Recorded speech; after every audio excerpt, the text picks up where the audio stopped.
আসসালামু আলাইকুম দর্শক, আজকে যে বিষয় নিয়ে কথা বলবো ভারত বাংলাদেশ ইস্যু নিয়ে। ভারত বাংলাদেশ যে জিনিসটা, ভারত এখন যে জিনিসটা ফলো করতেছে সেটা হলো বাংলাদেশ 16 বছর যে সরকার ছিল, স্বৈরাচারী সরকার বলা হয় যাকে, উনি যেই জিনিসটা করতো যে মাথায় কেউ টুপি দিয়ে হাঁটলেই মনে হতো সেই জঙ্গি, মাথায় কেউ টুপি দিয়ে হাঁটলেই বা নামাজ পড়লেই বলা হয়তো সে পাকিস্তানি বা জামায়াতের লোক।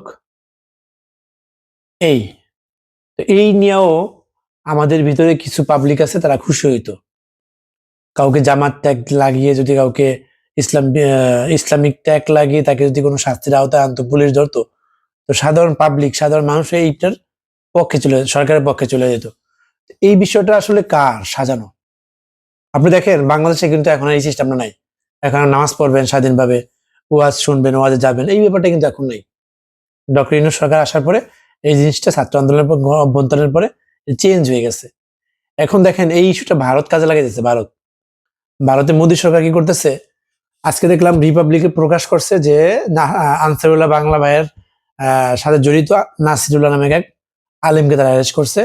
সে মাদ্রাসায় যে পড়ালেখা করে, ওই পড়ালেখার ফাঁকে নাকি জঙ্গির আহ, ওখানে যে সিলেবাস থাকে, বই থাকে, এই বইয়ে জঙ্গি তৎপরতা পাওয়া গেছে, এই জন্য তাকে অ্যারেস্ট করেছে। কিন্তু এখনো সঠিক তথ্য পাওয়া যায়নি, তাকে অ্যারেস্ট করা হয়েছে সন্দেহভাজন।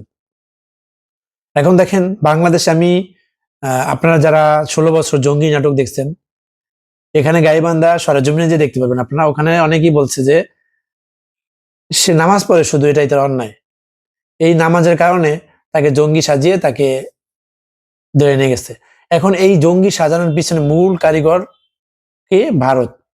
মানে ভারত বা আপনার ইউরোপ আমেরিকায় যারা আহ, এদের ফোকাস নেওয়ার জন্য, এদের এক্সট্রা আপনার সরকার বা পাওয়ার জন্যই এই সাধারণ মানুষকে জঙ্গি নাটক সাজিয়ে তাদেরকে নিজ নিরহ মানুষকে জেল কাটাইছে, কাউকে হত্যা করছে, কাউকে ক্রস ফায়ার দিচ্ছে, গুম করছে, এরকম।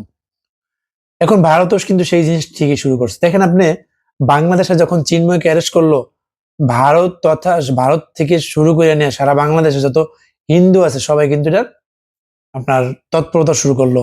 কেন তাকে অ্যারেস্ট করালো? সে একজন হিন্দু পণ্ডিত, সে নিরীহ, সে পাপ করতে পারে না।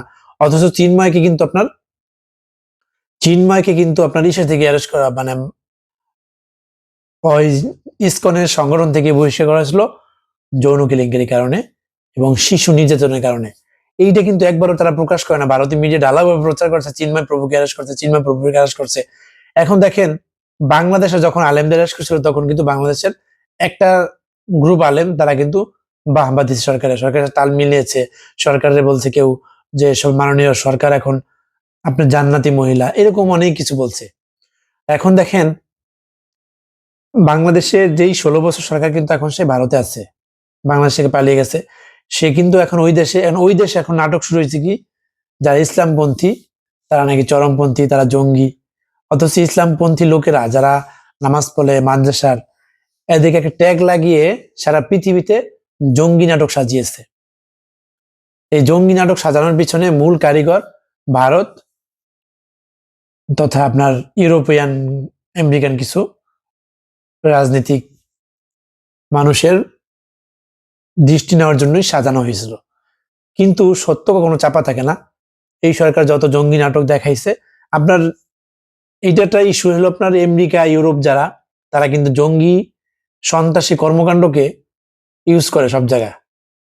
এখন সরকার দেখাইছে, বাংলাদেশ সরকার 16 বছরে, যে দেখেন আমি কিভাবে বাংলাদেশে যারা জঙ্গিবাদ আছে তাদেরকে আমি কিভাবে নিয়ন্ত্রণ করি, তাদেরকে আমি কিভাবে প্রোটেক্ট করি। এই জিনিসগুলো দেখাইয়া আমেরিকা, ভারত, তারপরে ইউরোপিয়ান কিছু রাজনীতিদের দৃষ্টি আকর্ষণ করছে। আসলে কিন্তু জঙ্গি নেই বাংলাদেশে, বাংলাদেশে কোনো জঙ্গি নেই। জঙ্গি থাকলে ভারত থাকতে পারে, ভারতে কিছু জঙ্গি সংগঠন আছে, বাংলাদেশে কোনো জঙ্গি সংগঠন নাই। হ্যাঁ, তবে মিয়ানমার ভারত সীমান্তে ভারতে কিছু জঙ্গি সংগঠন আছে। এরা কিন্তু দেখেন আপনি, ভারতের জঙ্গি সংগঠন বলা হয় আপনার ওই যে শিখ নেতাকে যে কানাডায় গিয়ে হত্যা করলো, এ কিন্তু বড় জঙ্গি। এবং ও কিন্তু অনেক বড় মৌলবাদ, মানে হিন্দু মৌলবাদ।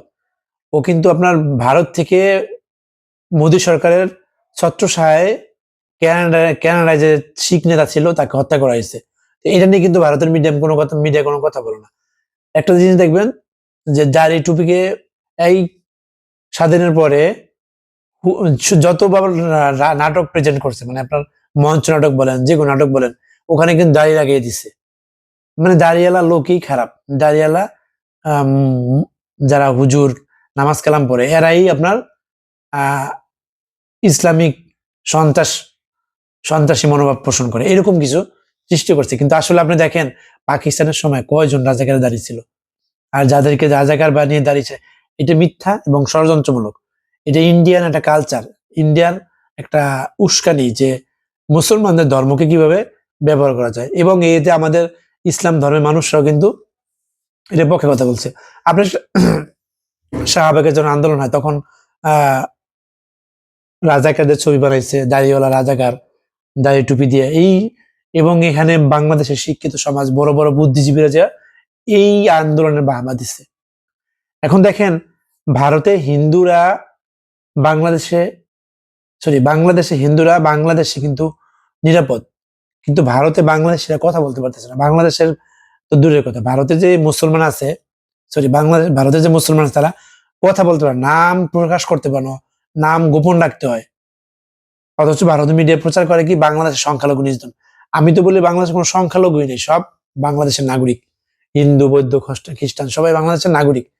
এখন যারা বাংলাদেশ থেকেও বাংলাদেশ সুবিধা নিয়েও ইন্ডিয়ার দালালি করবে, ইন্ডিয়ার চাটুকরিতা করবে, তারা কিন্তু বাংলাদেশের নাগরিক হিসেবে গণ্য হবে না, তারা হবে দেশদ্রোহী, সন্ত্রাসী।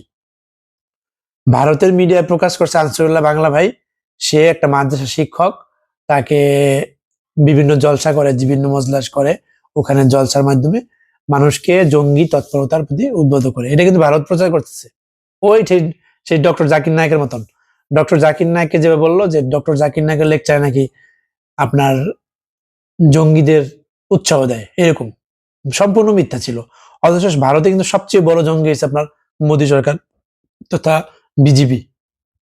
বিজিবি এত বড় উগ্র, এত বড় মৌলবাদ, যারা দিনে দুপুরে গরু মাংস খাওয়ার জন্য মানুষকে হত্যা করে, তারা কেমনে সুপার পাওয়ার হবে? তারা নাকি সুপার পাওয়ার সারা পৃথিবী দাবি করবে। ভারতের মতন অসভ্য জাতি পৃথিবীতে আর একটাও নেই। এরা হলো আপনার অসভ্য, সবচেয়ে মূর্খ জাতি ভারতে। এদের না আছে শিক্ষা, হ্যাঁ, তবে ভারতের কিছু কিছু মানুষ আছে যারা আপনার মোদী সরকারের পছন্দ করে না, সঠিক কথা বলে। আপনার ওদের ভিতর রাজনীতির জন্য ওরা যা ইচ্ছা তাই করতে পারে। বাংলাদেশ 16 বছর যেমন ছিল, ওরা রাজনীতির জন্য দেশকে বিকৃতি করতে পারে, দেশকে বিক্রি করে দিতে পারে। এবং দেখেন ভারতে কিন্তু সংখ্যালঘু নির্যাতিত হয় প্রচুর পরিমাণে। বাংলাদেশে 16 বছর সংখ্যালঘু নির্যাতন হয়েছে, কিন্তু ভারত কিন্তু চুপ ছিল, কোনো কথা বলেনি। এখন তারা জঙ্গি নাটক সাজাচ্ছে। হ্যাঁ, ডক্টর ইউনূসকে তারা অসভ্য ভাষায় কথা বলে। ডক্টর ইউনূসকে বলে কি আপনার ডাক্তার ইউনূস, ইউনূস ইউনূস ইউনূস সরকার, ও মানে তাকে যত রকম অপমান অপদস্থ করে কথা বলছে ডক্টর ইউনূসকে তারা বলে। এইটার মূল কারণ কি জানেন? হিংসা। আপনি দেখেন ভারতের যতগুলো সরকার আছে তার ভিতরে কে একটা নোবেল জয়ী সরকার আছে নাকি? নাই। ভারতের যে সরকার, ভারতের সরকারে যখন ট্রাম্প ভারতে আসলো তখন প্রচার করলো চাওয়ালি, কি চাওয়ালা, আর কি চাওয়ালা। মোদি ট্রাম্প একটু অন্য ভাষায় বলছে চিওলি, চিওলি, এরকম কিছু আর কি। এখন ডক্টর ইউনূস কিন্তু পরিচয় দেওয়ার মতো কিছু নেই। সেখানে ভারতের মিডিয়া বলতেছে ডক্টর ইউনূসের নাম ধরে কথা বলে, মানে নাম ধরার মানে ডক্টর ইউনূস না, ইউনূস, ইউনূস বারবার ইউনূস বলে। ইউনূস নাকি জামাতি, ইউনূস নাকি জঙ্গিবাদের আশ্রয়দাতা, এই সমস্ত কথা বলে। এগুলো আপনারা দেখবেন ভারত সরকার চাচ্ছে যে বাংলাদেশ এই সরকারকে ব্যর্থ করার জন্য যত রকম ষড়যন্ত্র। দেখেন ভারতের সরকার উগ্রবাদী, ঠিক আছে, মৌলবাদ, সন্ত্রাসী, কিন্তু ওদের দেশের প্রতি একটা টান আছে। ওরা কিন্তু দেশের সম্পদকে রক্ষা করার জন্য বৈদেশের উপরে মানুষের প্রতি নির্যাতন করে, বিদেশ থেকে মানুষের মাথায় কাঁঠাল ভেঙে খায়। যেমন বাংলাদেশ 16 বছর খাইছে, যত রকমের ট্রানজিট সুবিধা, যত রকম সবকিছু নিছে, তুমি ক্ষমতা থাকো, তোমাকে আমার ক্ষমতা রাখবো। ভারত সারা পৃথিবী মানে আশেপাশে যে রাষ্ট্রগণ, ওরা চাইলো তাদের প্রতি আধিপত্য বিস্তার করতে, কিন্তু সবাই এখন, মানুষ এখন সচেতন। আরে মানুষকে এখন যুদ্ধের ভয় পায়, মানুষ এখন অস্ত্রের ভয় পায় না, মানুষ এখন কৌশলী। আপনি বাংলাদেশের 90% মানুষকে জিজ্ঞেস করেন যে ভারত আমাদের আক্রমণ করলে কি করবে, সবাই বলবে যে ভারতের এত সাহস হয়নি, ভারত আর করতে পারবে না। বাংলাদেশের মানুষ এখন যথেষ্ট সচেতন। বাংলাদেশ না খালি সারা পৃথিবীতে মানুষ এখন আর ওই যুদ্ধকে ভয় পায় না, দাম্ভিকতাকে ভয় পায় না। মানুষ এখন মানুষ এখন মানসিক ভাবে প্রস্তুত, আমাকে তুমি একটা দিলে আমি একটা দেওয়ার জন্য প্রস্তুতি নেবো, পারি আর না পারি। তো সেক্ষেত্রে ভারত যতই হাম্বিতাম্বি দিক, লাভ নাই। ভারত বয়কট, ভারতের জিনিস বয়কট, ভারত আমাদের সবকিছু বন্ধ করে দিক, এতে কি ভারতের ক্ষতি হবে না? যান আপনি কলকাতা যান, কলকাতার মানুষ না খেয়ে আছে, কলকাতার হোটেল মোটেল সব বন্ধ হয়ে যাচ্ছে, চিকিৎসা দিতে পারছে না। ভারতের লোক বাংলাদেশে চুরি করে এসে চিকিৎসা দেয়, ভারতের ডাক্তার অবৈধভাবে এসে বিভিন্ন হসপিটাল রোগী দেখে, সব বন্ধ করে দিক সরকার। হ্যাঁ, ইউনূস সরকারকে ব্যর্থ হতে দেওয়া যাবে না, ইউনূস সরকার সফলতা করতে হবে। বিএনপি, জামাত, তারপর নাগরিক ঐক্য, যতক্ষণ দল আছে সবাই মিলে ইউনূস সরকার হাতকে শক্ত করতে হবে, এটাই আপনাদের কাছে অনুরোধ। আল্লাহ।